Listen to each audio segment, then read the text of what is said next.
This is Jermaine Alberti, the Executive Director of Pathways to Promise, and today I have with me Deacon Tom Lambert and Rita Lambert, and we have some exciting news we want to share with our Pathways family, friends, and supporters.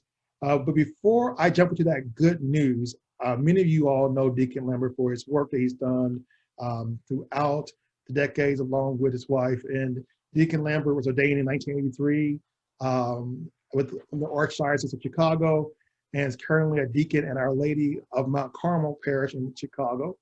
And he also has led a mental health ministry as a lay leader in the Catholic Church for several years.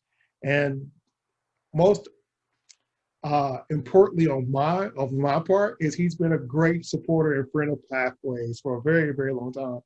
Matter of fact, he just recently resigned from our board and we miss him dearly. And so we have a chance to just talk with Deacon Tom and his wife. And I wanted to ask you all before we jump to their big announcement is what brought you to this work of doing mental health ministry?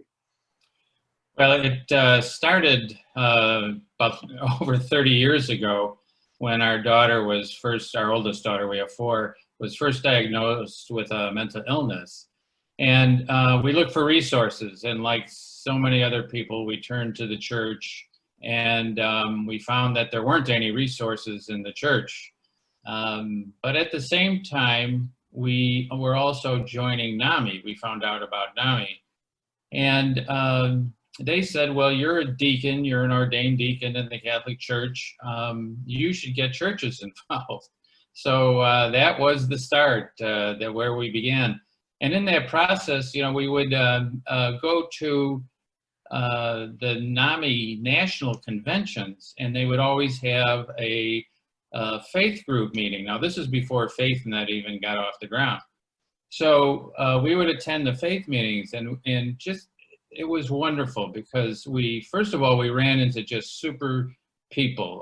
Craig Rannenbaum, Bob Dell, Susan Grigg Schroeder, Dwayne and Kay Glasscock, Father Pat Howell, just many, many people who were there in the very beginning.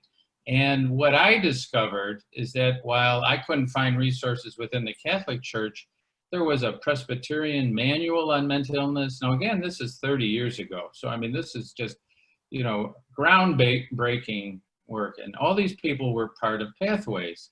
So there was that manual, the various other denominations had statements that their national group had put out about mental illness.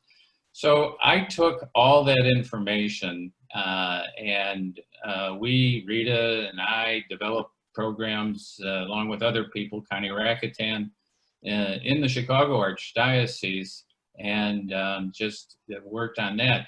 And one of the things we did is in the 90s, we were part of the deacon formation program. Now, the deacon formation program, they ordain the deacon, but the wife goes through it as well. And they should really ordain the wife as well, I might add. But nonetheless, we trained over 500 or more men and women on mental illness during that period of time using a workshop that Rita had developed in one of her courses for her master's degree. So it was just a time that we were looking for resources. Pathways was just a wonderful resource during that period of time. We used all the brochures. Whenever we did a workshop, we would, you know, order all these brochures and pass them out. And we even wrote some brochures for Pathways about the Catholic, when mental illness strikes in a family, a Catholic family. They already had one on faith, but someone said, well, could you write one on a Catholic family? So we did that. So again, it was just a great resource to have Pathways there. And Jennifer Schifron and Vicki Ironlater gave us just all the support. So I'm so grateful to Pathways. Well, we're grateful to your service to Pathways and to the general, not only Catholic community, but faith community as general. Rita, I have to hear from you because, you know, I know they say on the side of every good man is a great woman. You're sitting right beside him. So share with us, you know, what this work means to you. Because I know this has been a joint effort down to the years. It really has been. I went back to school to get my undergraduate degree. in the late 80s. And one of the courses, every course that it was an alternative way of getting a degree. So a lot of it was, we were able to produce the courses in the direction we wanted to go with it. So I did a number of classes. One was on statistics, and came up with a survey sent out to NAMI people. That's when we first met up with NAMI. So then my major piece of work was to design a workshop that would be generic enough that not only could it be used to help people understand mental illness, but maybe another type of workshop for somebody else. Maybe they would be doing AIDS or other type of entry-level understanding to the clergy, religious and laity. That's who I had targeted for the workshop. And then the diaconate that we were associated with, I went to the director of formation and asked if we could use the diaconate to test it out. And she said, well, it better be good. So that's when we really got involved. That would be like the early 90s. And just to think about the fact that here we are in 2020 and the work still lives on, just phenomenal. If you all had one hope for the work that you all have done, what would that hope be? And I'm speaking of the hope, passing that baton per se, keeping the work going, but passing that baton to that next generation to keep things moving in this area. What would that hope be? Well, it would be, you know, we started the Archdiocesan Commission on Mental Illness. And then in the year around 2004, we went to the National Catholic Partnership on Disability and said, we need to do something on mental illness. And so they did. And so we started that. So that then grew a little bigger.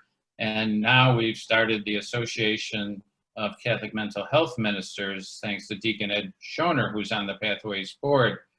And so, again, it's this coalition of working together and growing it.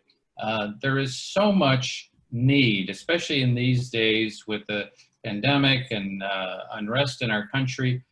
There's a lot of anxiety. There's a lot of depression. There's so much need for expanding this work because faith is such an integral part of the whole recovery. So my hope is that this just keeps growing and we are able to meet the needs that are out there because the needs are so great. They always have been, but I see it just even being greater. So again, my hope is that our faith, the Catholic faith, but all the faiths are able to expand the work that we do. And I mentioned a passing of a baton, not because you or Rita are going off the scene in any way, the work still continues, but because Pathways to Promise Board of Directors saw the body of your work and decided that you were worthy to be honored of our yearly recognition. This yearly recognition has been given to Craig Rennebaum, as well as Susan Gregg Schroeder, who you all mentioned earlier. And we are so proud to announce to our family and our friends and supporters that the 2020 recipient of the Lifetime Achievement Award, Pathways to Promise, is Deacon Tom Lambert. And I need to put Rita on that award there now. It is a Lifetime Achievement work of both of you all. And so we are so happy to make this announcement to the world. And would love for you to show everybody the award that you recently received in the mail from us. So, well, this is an incredible honor, and it is an incredible award, and it's a wonderful, wonderful award. Yes, that is really something, and I would just like to say that. And I wrote this down because I just wanted to be very clear that this Lifetime Achievement Award is just such a great honor for which I am grateful because as I had said before, I think the work of Pathways is just so important And the people I have met over the years are so loving and caring, and especially of those in need. And Rita and I have met and we've been inspired by so many wonderful and dedicated people and Pathways has taught me the value that comes from working with people from diverse faith backgrounds, that when we come together to do God's work, it just is a wonderful experience, both for those who benefit from the work we do, but also ourselves and how we grow closer to God. I'm so proud to be part of the Pathways family, which makes this honor all the more meaningful to both of us. So thank you from the bottom of my heart. And even though I retired from the board, I'm not going away. And I hope to do whatever Pathways asks us to do in the future. Well, thank you so much, Rita. Thank you for holding that award. And just thank you so much for the work you have done. And I so strongly believe in that we have to equip the next generation for the work ahead. And yes. I believe that, that this Lifetime Achievement Award is only just another milestone in the great work that has been done. And we look forward to working with you more and Rita, and with what we are experiencing right now in our country, as you mentioned, the anxiety and the different stressors that are there. Yes. The faith community is needed even more to continue the work that we've done. So once again, congratulations. I want to say to both of you for your body of work that you all have done, and we look forward to working with you again. All right. Thank you very much. It's been our pleasure. All right. Thank you so much.